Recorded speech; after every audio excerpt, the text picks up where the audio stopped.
పరిశుద్ధాత్మ యొక్క వాక్కు ఈ ఉదయం మనల్ని దర్శిస్తూ బలపరుస్తున్న మాట ఏంటంటే, ప్రియమైన దేవుని బిడ్డలారా, హగ్గాయి గ్రంథం 2వ అధ్యాయం 19వ వచనంలో, అయితే ఇది మొదలుకొని నేను మిమ్మల్ని ఆశీర్వదించును అని మాట్లాడుతున్నాడు. ఆమేన్, హల్లెలూయా.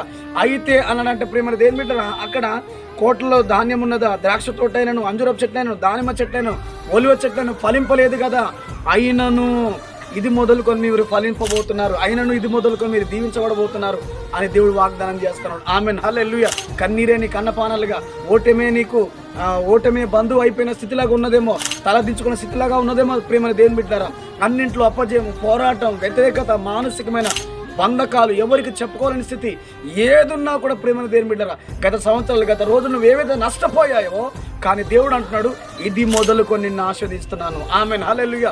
మాట్లాడుతున్న దేవుడు ఎవరంటే మాట తప్పని దేవుడు. ఆమేన్. దేవుని యొక్క ఆశీర్వాదం నిన్ను తోడుని నడిపించును గాక.